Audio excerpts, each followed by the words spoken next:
Hello, and welcome back to my channel. All those existing subscribers, thank you for returning. Those that are new, I would like to hope that you like what you see and push the like button and subscribe as well.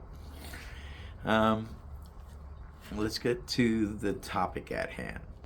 Um, Working on a resident or business visa for the island of Tonga. Now, let me take you back to a little bit about me and my wife's background. I stated it in the first thing. She was a career woman working, and I was a stay-at-home dad. That suited us, and it worked fine for our situation. Nevertheless, I was always maintaining self-employment, um, and I've worked occasionally for companies. But more or less, I've been a capitalist and an entrepreneur as opposed to the 95 week to week paycheck person working. And I don't knock that. If you're doing what you love, like my wife does, she's never working. She's actually enjoying what she's doing and getting paid for it. So toodles to her. Again, I'd like to mention that my wife is from Nuku, and this is why we decided to retire there in Tonga, with the help of a business partner that I had taken on, first cousin of mine, Anthony Wallace, out of Rose Park, Utah. We created a company called the Nuku Getaway, Nuku Retreat and Getaway LLC. Plain and simple. And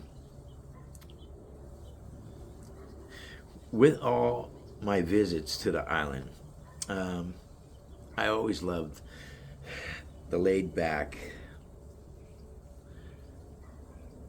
easygoing, let the weather decide the type of day it's going to be attitude, which is most fitting for me and my wife when we're in the islands.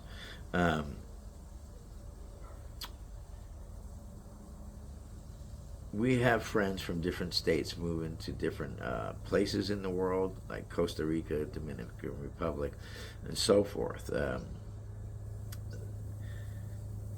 We looked at these things, but they're getting a lot of expats themselves. And when I visit Tonga, there's European visitors and different visitors there, but there's not very many expats from the United States. Whether they know about Tonga or not, I don't know, but it is a place that they can consider to retire in, especially if they have a SSI check. You bring it over, it goes right into your account, and you're fine, and you live comfortable in Tonga. It's not like if he was to move to like Taiwan and the Philippines, and the laws that they have that do more protecting the citizens of their country than those that are unaware of the rules and laws and break them and pay the consequences later. Tonga is pretty easy going. If you're not breaking the laws, you're just enjoying life, point blank period. Another thing that I wanted to elaborate on is the visa application process. That's what this whole video is about. Now, the first thing that you do want to get, and I recommend for myself, I went to my local Walgreens. All you got to do is Google different passport photos, and you'll be able to come up with a colored print like this. This cost me $18 from Walgreens. It's acceptable for the consulate in Tonga, not an issue.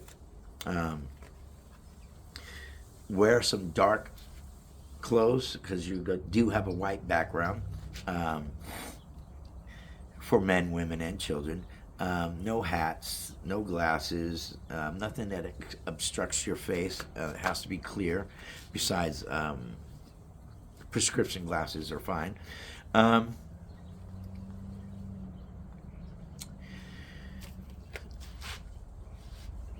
the second thing is, it seems like it's hard to do because, believe it or not, this is the application. I don't know how far, and this is from Tonga. And pretty much this first page is what you're going to be filling out. Not much more, unless you're going with dependents and stuff. But if you're a single person, pretty much this page and a couple of other signatures and all the criteria they ask for, um, it's pretty basic and simple. And it seems hard, but it's not. Passport information, country, date of birth, things like that, which you have to prove later on down the line. That is not a problem.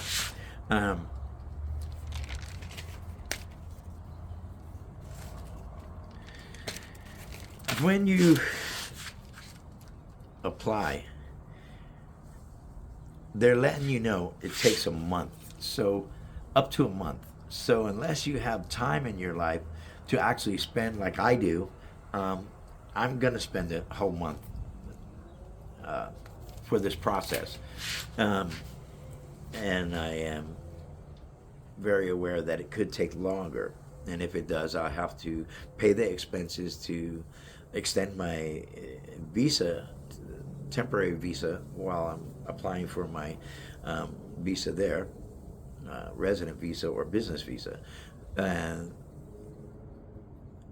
then I can move on. For 1 month, if it doesn't happen in 1 month, I have to pay $170 plus whatever the difference is in airfare for my Fijian Air return flight. So those are things you have to be aware of. Just a little insight on that.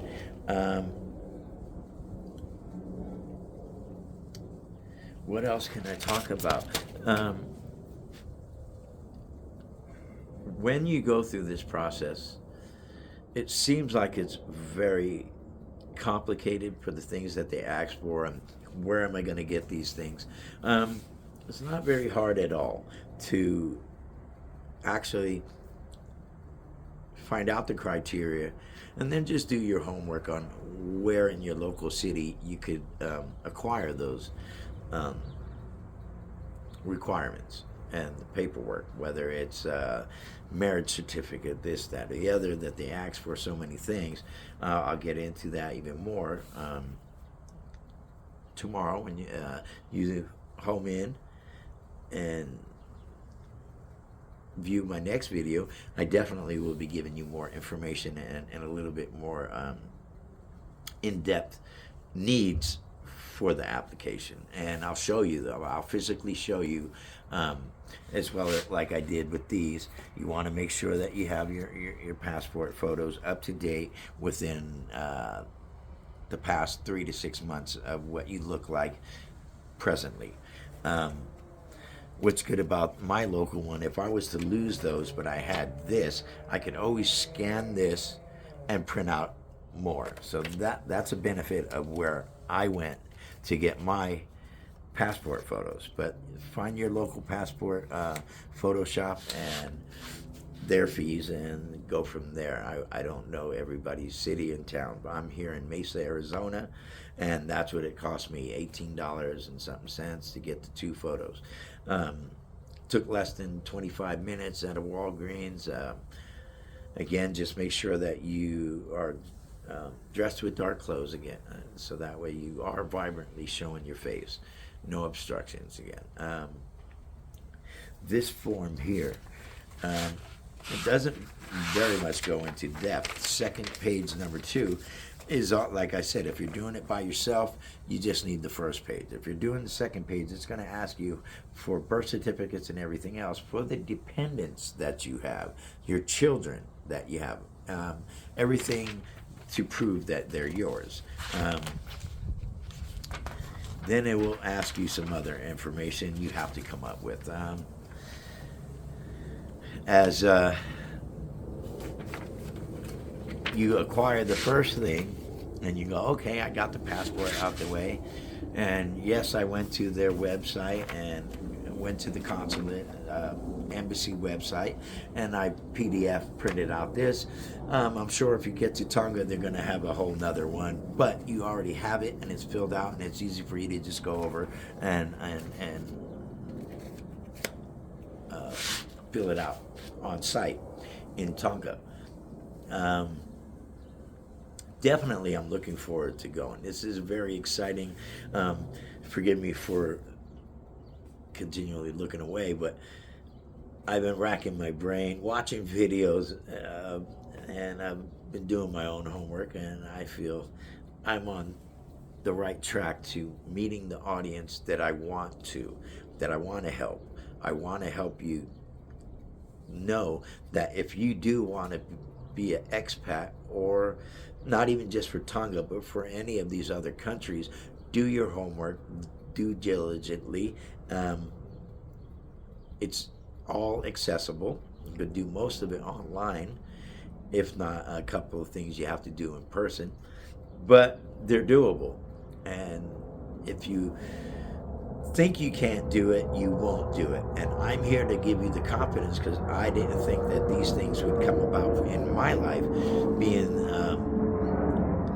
ready to retire and make that retirement decisions where I'm going to live for the rest of my silver and golden years, which I want to live comfortably and peacefully. You could do that here in the United States, but because of inflation and the cost of living constantly rises, and the economy isn't compensating your salary. I even see that in my wife, her work, and I'm wondering how long will she be able to go on past 53. And my goal is to get her to retire at 55. I want her to just, at 2 more years, she should be good, and stop working for Denny's. For the past 30-something odd years she's been working there. I want her to take her silver and golden years and enjoy them with just traveling and family, friends, and grandchildren, which is her heart. You know, I'm doing a late video because I had 2 of my grandchildren over. I don't mind watching them and helping them out and helping my children. Like I said, I have 9 of them and 20 grandchildren. So anytime that any of my kids decide they wanted to